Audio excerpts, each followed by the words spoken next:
이 시간 신앙의 기준이라는 제목으로 말씀을 전하도록 하겠습니다.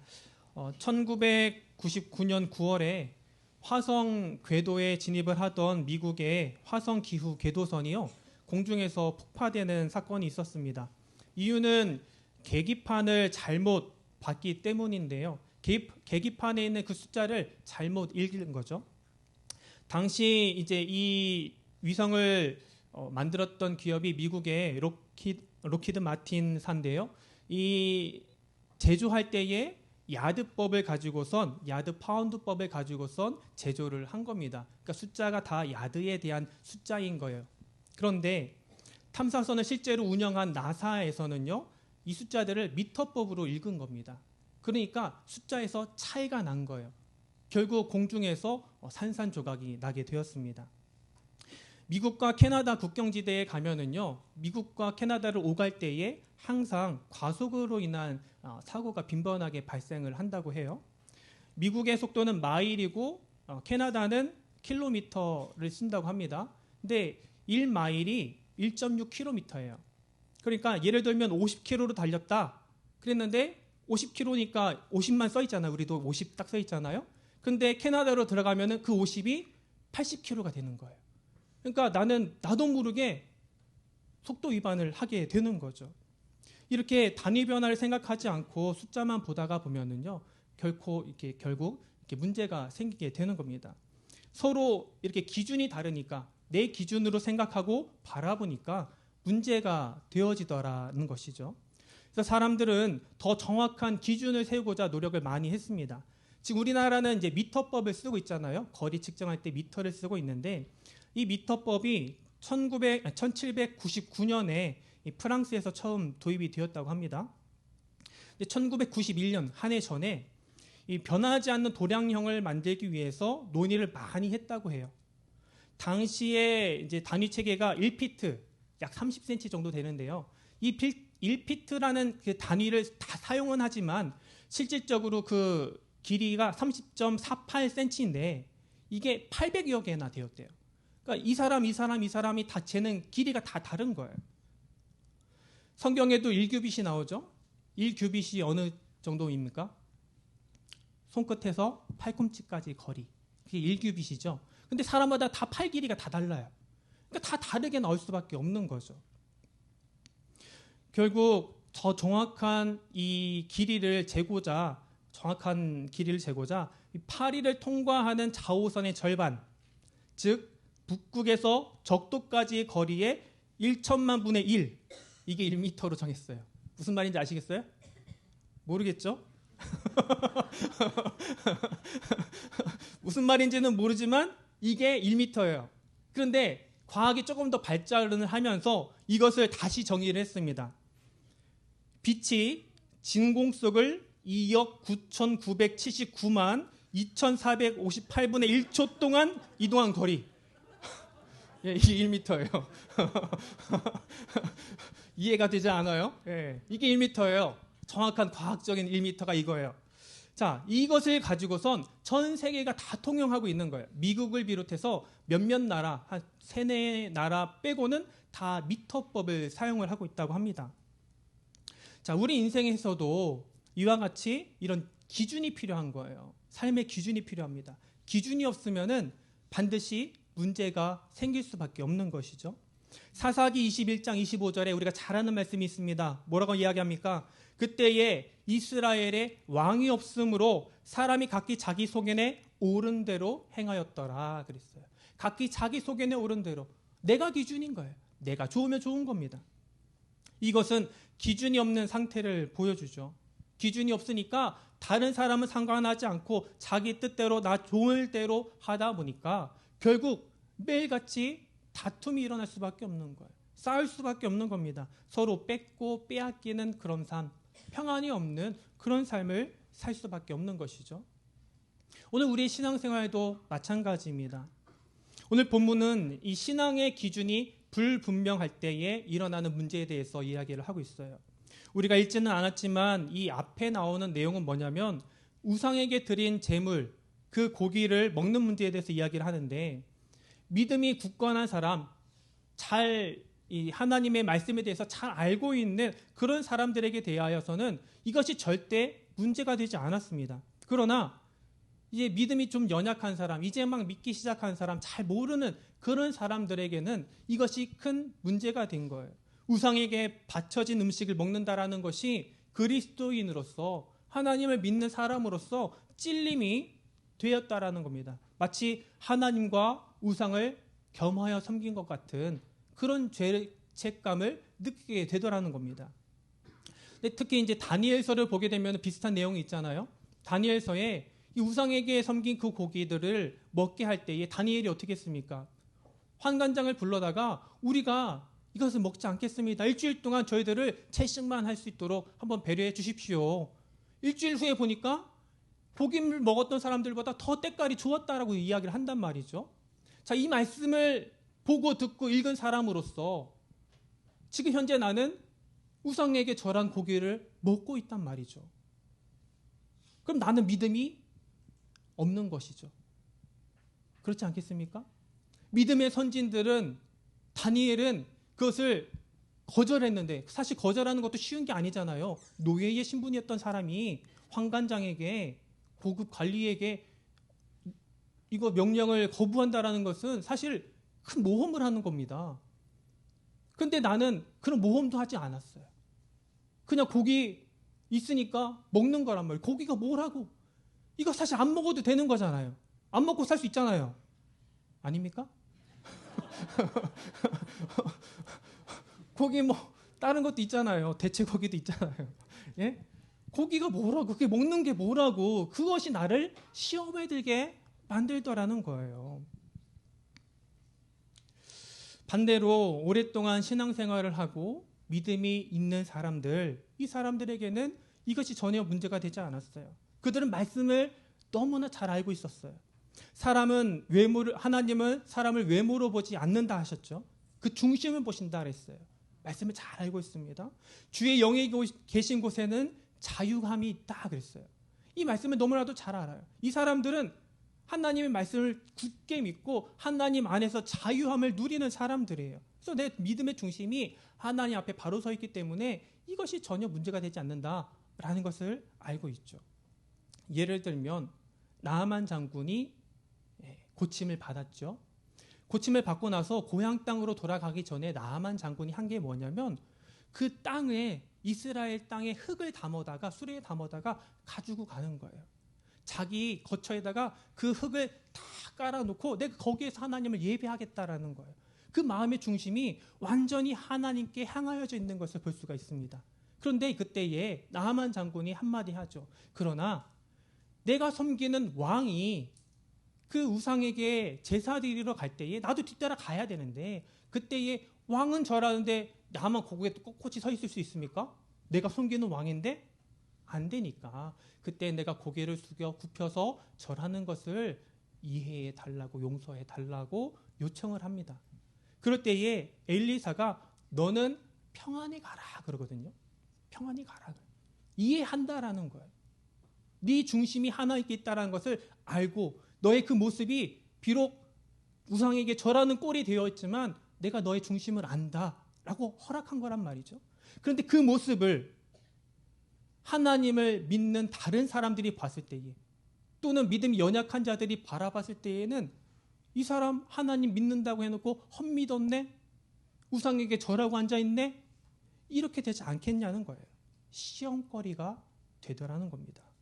하나님을 믿는 사람이 우상의 재물을 먹고 하나님을 믿는 사람이 우상 앞에서 무릎 꿇는다라는 것, 이것이 선뜻 받아들여지지 않는 거죠. 그래서 바울이 이야기하기를 믿음이 연약한 사람들을 위해서 이 믿음이 굳건한 사람들이 자신의 자유를 좀 제한하라. 네 마음대로 해도 되지만 좀 참아라 라고 이야기를 하고 있어요. 그렇지 않으면 교회가 그 문제 때문에 분열되기 때문에 그렇습니다. 별것 아닌 문제인데 고기 먹는 것이 뭐라고 그것 때문에 교회가 쪼개진다, 이거는 아니잖아요. 여러분, 이게 왜 그렇습니까? 서로 각각 다른 기준을 가지고, 나의 기준을 가지고 바라보기 때문에 그렇다라는 거예요. 우리가 이제 살면서 법이 있죠. 법을 지키면서 살아가는데 그 법의 해석을 누가 합니까? 법의 해석을 누가 해요? 예? 자신이 없으시죠? 자, 법의 해석은 법을 만든 사람, 입법한 사람, 그리고 그 법을 시행하는 사람, 사법기관에서 법을 해석을 하는 거예요. 입법부와 사법부에서 법을 해석하는 겁니다. 그런데 그 법을 우리는 보고선 어떻게 해석해요? 내 생각대로 해석해요. 내가 좋을 대로, 내 편한 대로 해석을 해요. 각기 들이밀면 내 해석은 아무것도 아니야. 내 해석은 아무것도 아닌 거예요. 내 자의적인 해석이기 때문에 아무 소용이 없는 거예요. 법은 사법부와 입법부가 해석을 하는 겁니다. 이렇게 자기 좋을 대로, 자기 소견에 옳은 대로 행하면 결국 문제가 되더라라는 거죠. 그래서 오늘 우리는 바른 기준을 가지고 올바른 신앙생활을 해 나가야 하는 것입니다. 바른 기준을 가지고 우리가 신앙생활을 해 나갈 때에 하나님 우리의 믿음을 더욱더 굳건하게 해주시고 우리 교회가 더욱더 든든하게 서 나가게 되는 줄 믿습니다. 그럼 우리가 가져야 할 이 바른 신앙의 기준은 무엇입니까? 뭐예요? 하나님이죠. 하나님 한 분 외에는 우리의 기준이 없는 거예요. 하나님은 동일하신 분, 변하지 않으신 분, 언제나 영원토록 함께 하시는 그 분이시기 때문에 우리는 그 하나님만을 우리 삶의 기준으로 삼아야 되는 거예요. 그리고 그 하나님에 대하여서 기록한 것이 하나님의 말씀, 성경 말씀입니다. 그러니까 이 성경 말씀이 우리 삶의 기준이 되어져야 되는 거예요. 연초에 지금 성경 읽기표를 우리가 나눠드렸습니다. 목사님이 성경 말씀 여러분들 읽으라고 나눠드렸어요. 읽으셨어요? 아멘. 어제 이렇게 말씀하셔서 더 읽으신 것 같아요. 예, 아멘. 자, 성경 말씀을 읽은 것에서 끝나는 것이 아니라 그것을 내 삶에 적용해서 내 삶의 기준으로 삼아야 나가야 되는 거예요. 주의 말씀은 내 발의 등이요 내 길의 빛이니이다 그랬습니다. 내 삶의 방향을 알려주고 내가 나아갈 방향이 어딘지 알려주는 것이 하나님의 말씀이라는 거예요. 그러면 오늘 이 성경 말씀, 오늘 본문, 우리가 읽은 이 본문이 우리 삶의 기준이 되어져야 될 텐데 어떤 내용을 가지고선 우리들에게 지키라고 이야기를 하는지를 한번 살펴보도록 하겠습니다. 첫 번째는 하나님께 영광이 되어지는 거예요. 하나님께 영광이 되는 것, 그것이 기준입니다. 하나님이 기준이라는 말인데요. 이 31절에 보니까 그런즉 너희가 먹든지 마시든지 무엇을 하든지 다 하나님의 영광을 위하여 하라 그랬어요. 우리가 잘 아는 말씀입니다. 신앙인의 삶의 기준이 하나님께 영광이 되는 것, 그거라는 것이죠. 이 일을 함으로 인하여서 하나님이 기뻐하실까, 기뻐하시지 않으실까를 먼저 생각해 보라는 겁니다. 내 개인의 일보다, 내 개인의 어떤 행함보다 하나님이 원하시고 하나님이 기뻐하시는 그 일을 먼저 행하는 것, 이것이 내 삶의 기준이 되어져야 된다는 거예요. 그렇다고 해서 내 개인의 일 내팽개쳐라, 가정 내팽개쳐라, 이게 아니죠. 내 삶도 중요합니다. 그 모든 것을 해나가는 가운데에 먼저 생각할 것은 이것이 하나님이 기뻐하시는 일인가, 하나님께 영광 돌리는 일인가, 이것을 먼저 생각해 보라는 거예요. 우리가 하나님을 믿는 자입니다. 하나님을 나의 주인으로 모시고 살아가는 자들이에요. 그죠? 아멘? 자, 그러면 우린 종인데 종은 주인의 명령에 따라 살아가는 것이 종이에요. 그렇죠? 주인이 원하는 일을 해야 되고 주인이 기뻐하는 일을 할 때에 칭찬받는 것이 종입니다. 그런데 때로는요, 종이 주인에게 해가 되는 일을 할 때가 있더라는 거예요. 의도치 않게. 나는 주인을 위해서 한다고 했는데 주인의 마음을 상하게 할 때가 있어요. 왜 그렇습니까? 나는 주인을 위해서 한다고 했어요. 이게 주님을 위한 일이라고 한단 말이죠. 그런데 하나님은 그 일을 싫어하시고 마음에 상처를 입으신단 말이죠. 왜 그렇습니까? 묻지 않고 하기 때문에 그래요. 내가 주인에게 뜻을 물어야 되는데 이것이 주인에게 더 유익하다 생각하고 내 마음대로 앞서 나간 거예요. 하나님보다 내가 앞서 나갈 때에 문제가 생기는 겁니다. 우리가 할 일은 뭐예요? 무슨 일을 하든지 묻는 거예요. 하나님께 묻는 겁니다. 하나님, 내가 이 일을 해야 될까요? 말아야 될까요? 이것이 하나님 기뻐하시는 일입니까? 아닙니까? 하나님이 원하시는 그 일을 할 수 있게 해달라고 항상 우리는 기도해야 되는 겁니다. 내가 주인보다 앞설 때에 하나님은 우리에게 실망하게 되시는 거예요.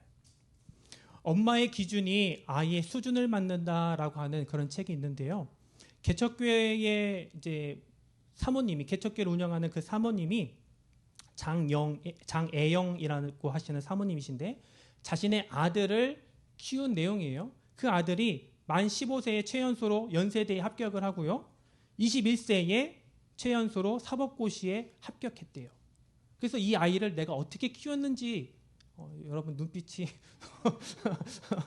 우리 아이는 그렇지 않은데 그렇게 생각하지 마시고, 왜 내가 이 아이를 이렇게 키울 수 있었는가에 대해서 쓴 책입니다. 이 사모님이 내 아이를 키우는데 많은 책들을 봤다라는 거예요. 많은 교육학적인 책들을 많이 봤는데 다 기준이 다르다라는 거예요. 여기서 말하는 거 다르고 여기서 말하는 거 다르고 다 다른 거예요. 그럼 내가 도대체 어떤 것을 기준으로 내 아이를 키워야 될까 고민을 하다가 결국 내가 하나님의 말씀으로 내 아이를 키워야겠다라고 기준을 삼은 거예요. 하나님의 기준이 나의 수준을 만든다, 내 아이의 수준을 만든다라는 생각을 가지고선 하나님의 말씀대로 이 아이를 양육하기 시작을 합니다. 그래서 이것을 주교양 양육법이라고 명명을 했대요. 하나님의 명령을 따라서, 하나님의 가르침을 따라서 성경을 기준으로 해서 교훈과 책망과 바르게 함과 의로 교육하는 것, 그것을 가지고선 이 아이를 교육했다라는 거예요. 여러분, 자녀 양육은요, 하나님의 기준을 배우게 하는 거예요. 내 생각을 집어넣고 내 생각대로 하게 만드는 것이 자녀 양육 교육이 아니라 하나님의 뜻을 헤아릴 줄 알고 하나님의 말씀에 순종할 줄 알고 하나님이 원하시는 뜻을 분별할 수 있게 만드는 것, 그렇게 가르치는 것, 이것이 믿는 자의 양육법입니다. 우리가 무엇을 기준으로 삼고 사느냐에 따라서 우리 인생의 수준이 달라지는 거예요. 그러니까 우리 금천교회 성도님들은 2024년도에 정말 늘 하나님 앞에 묻고 하나님만이 내 삶의 기준이 되는 삶을 살아가시기를 간절히 축복합니다. 그래서 하나님을 기쁘시게 하고 저와 여러분들이 하나님을 잘 섬기는 아주 수준 높은 믿음의 성도들이 다 되시기를 간절히 축복합니다. 두 번째는 교회가 기준입니다. 본문 32절에 보니까 유대인에게나 헬라인에게나 하나님의 교회에나 거치는 자가 되지 말고 라고 이야기를 해요. 세 번역에서는 이 말씀을 이렇게 번역했습니다. 여러분은 유대 사람에게도 그리스 사람에게도 하나님의 교회에도 걸림돌이 되지 마십시오 그랬어요. 성도가 걸림돌이 되어졌다? 안 되겠죠. 우리가 흔히 하는 얘기들 있죠. 옛날에 많이 하던 얘기. 교회에 가면은 오래된 권사님들 뭐라고 불러요? 아무도 얘기 안 하시네요. 우리가 묵은 닭. 묵은 닭. 왜 묵은 닭이라고 해요? 자꾸 쪼아대.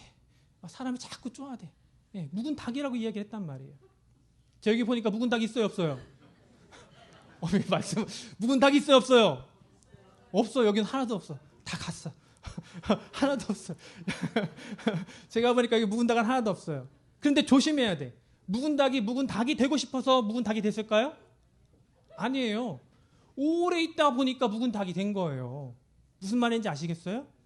나 자신을 돌아보지 않으면 나도 모르게 내가 묵은 닭의 역할을 하고 있을 수 있다라는 겁니다. 본문을 보니까 유대인에게나 헬라인에게나 하나님의 교회에나라고 이야기를 하고 있어요. 무슨 말이냐? 출신이나 지역, 어떤 배경 그런 거 따지지 말고 그런 것 때문에 차별하지 말고 이러니 저러니 뒤에서 수근수근 수덕수덕 하지 말고 그렇죠? 차별하지 말라는 거예요. 신앙생활의 기준이 무엇입니까? 교회가 기준인데 그 교회에 덕이 되어지는가 그렇지 않은가 이것을 먼저 생각하라는 거예요. 무엇이 교회를 위한 일인가 이것을 생각하라는 겁니다. 특별히 교회는 믿음의 공동체예요. 아멘? 믿음의 공동체. 이게 무슨 말이냐? 믿음은 바라는 것들이 실상이요 보이지 않는 것들이 증거다라고 말씀을 하시는데 보이는 거 뭐 믿고 자시고가 뭐 있어요? 보이는데 보이지 않으니까 믿는 거예요. 교회는 이 믿음 향하여서 나가는 공동체입니다. 우리의 미래 보여요? 보이지 않아요? 미래는 아무도 몰라요. 그러나 미래를 향하여서 주님의 일을 위하여서 우리는 항상 앞서 나가려고 노력하는 것이 믿음의 공동체인 우리 교회입니다. 그렇기 때문에 믿음이 필요한 거예요. 교회가 이 믿음을 가지고 나가야 되는데 항상 현실에만 안주하고 있으면 교회에는 발전이 없는 거예요. 그러다 보니까 보이지 않는 것, 더 나아가서 미래를 향해서 앞서 나가는 그 가운데에 늘 믿음이 필요한데 저와 여러분들이 그 믿음의 동력원이 되어져야 할 줄로 믿습니다. 이 믿음의 사람들이 디딤돌이 되어지는 거예요. 거치는 돌, 남으로 말미암아 넘어지게 하는 거치는 돌이 되는 것이 아니라 남들로 하여금 한 단계 성숙하고 성장하게 하는 디딤돌이 되어지는 겁니다. 디딤돌은 나를 지그시 들여밟고 가십시오 라고 하는 사람들이 디딤돌이 되는 거예요. 혹여라도 누가 내 머리를 확 밟고 지나갈 수 있죠. 그럼 기분이 나빠요? 안 나빠요? 안 나빠요. 나쁘면 안 돼요. 난 디딤돌이니까. 남이 나를 살살 밟고 가든 꽉 밟고 가든 무슨 상관이에요. 난 디딤돌인데. 디딤돌이에요. 그것을 내 사명이라고 생각하고 묵묵히 견디면서 나아가는 것, 이것이 디딤돌입니다.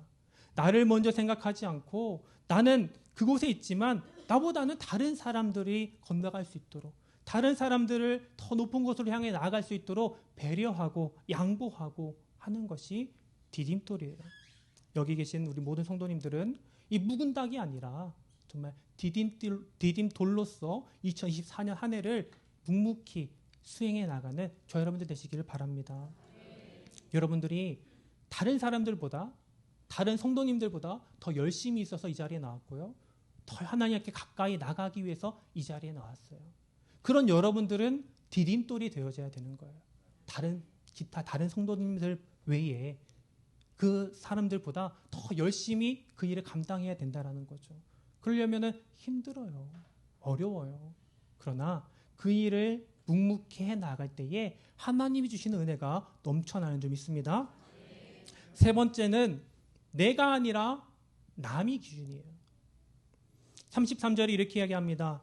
나와 같이 모든 일에 모든 사람을 기쁘게 하여 자신의 유익을 구하지 아니하고 많은 사람의 유익을 구하여 그들로 구원을 받게 하라 그랬어요.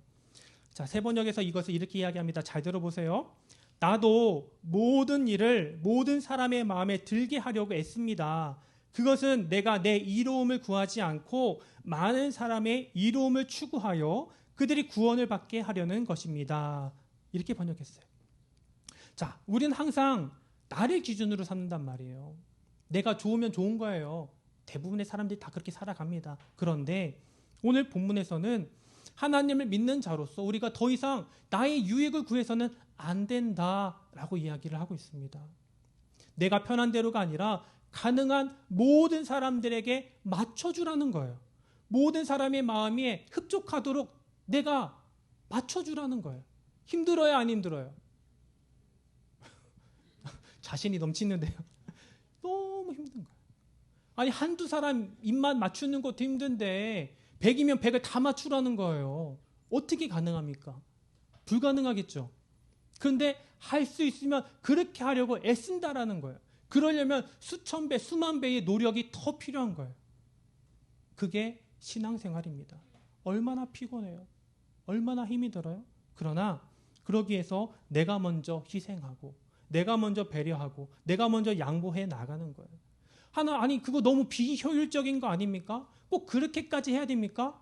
그렇게 해야 된다라는 거예요. 또 그렇게 할 수 있는 이유는 무엇이냐? 목적이 있으면 되는 거예요. 목적. 아무 생각 없이 아무 의미 없이 무조건 희생해라, 무조건 양보해라, 배려해라. 그럼 할 수 있겠어요? 아무도 배견할 수 없는 거예요. 그런데 목적이 있으면 되는 거예요. 어떤 목적입니까? 본문 마지막에 뭐라고 이야기하냐면은 그들로 구원을 받게 하라 그랬어요. 구원의 목적이 있는 거예요.